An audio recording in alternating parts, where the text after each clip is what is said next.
முதலமைச்சர் செல்வி ஜெயலலிதாவை பிரதமர் திரு நரேந்திர மோடி சந்தித்தது பற்றி தவறாக எதுவும் பேசவில்லை என்று தமிழக காங்கிரஸ் கமிட்டி தலைவர் திரு EVKS இளங்கோவன் விளக்கமளித்துள்ளார். இது பற்றி எமது செய்தியாளர் மதியழகனுக்கு திரு EVKS இளங்கோவன் அளித்த நேர்காணலை இப்போது பார்க்கலாம்.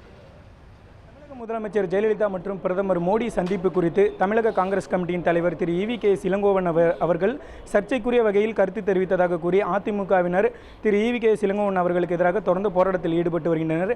இந்த நிலையில் இது தொடர்பாக நம்மிடம் விளக்கம் அளிப்பதற்காக திரு EVKS இளங்கோவன் அவர்கள் இருக்கிறார். அவரிடம் சில கேள்விகளை முன்வைக்கலாம். சார் வணக்கம். இப்போது உங்களுக்கு எதிராக அதிமுக சார்பில் தொடர்ந்து போராட்டங்கள் நடைபெற்று வருகிறது. இந்த போராட்டத்தை நீங்கள் முதல்ல எப்படி பார்க்குறீங்க? இல்லை, இந்த போராட்டம் என்பது ஏனென்றால் மக்கள் அனைத்து தரப்பு மக்களும் அனைத்து கட்சிகளும் சேர்ந்து மதுவிலக்கு வேண்டும் என்ற போராட்டத்தை தீவிரப்படுத்தி கொண்டிருக்கின்ற நேரத்தில் மக்களை திசை திருப்ப வேண்டும் என்பதற்காகத்தான் இந்த நடவடிக்கைகள் அதிமுக அரசாங்கத்தால் தூண்டப்பட்ட நடவடிக்கைகள் என்று நான் நினைக்கின்றேன். இப்போது இந்த போராட்டம் தொடர்பாக நீங்கள் உங்கள் கட்சி மேலிடத்திலேருந்து உங்கள்கிட்ட எதுவும் பேசினாங்களா? அதை பற்றி கொஞ்சம். இல்லை, கட்சி மேலிடம் ஒன்றும் பேசவில்லை.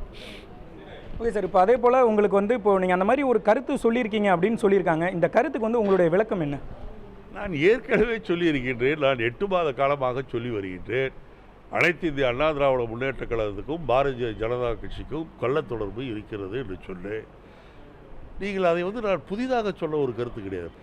காங்கிரஸ் கட்சியினரும் தக்க பதிலடி கொடுப்பாங்கன்னு நீங்கள் சொல்லியிருக்கீங்க. இப்போ நீங்கள் சொல்கிற இந்த பேச்சு வன்முறையை தூண்டும் வகையில் இருக்கிறது.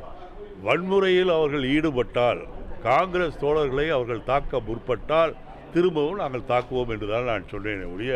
என்னுடைய குடும்பாவை எரிப்பதை பற்றியோ மற்றதை பற்றியோ எனக்கு அக்கறை இல்லை. இன்னும் சொல்லப்போனால் நான் இந்த நேரம் வரை பல மாவட்டங்களிலிருந்து தொலைபேசி மூலம் தொடர்பு கொள்கின்ற காங்கிரஸ்காரர்களுக்கு ஒன்றும் செய்யாதீர்கள் என்று தான் சொல்லியிருக்கின்றேன். ஆனால் வன்முறையில் இவர்கள் ஈடுபடுவாரேயானால் அதற்கு தக்க பதிலடி கொடுக்க வேண்டிய சூழ்நிலை ஏற்படும்.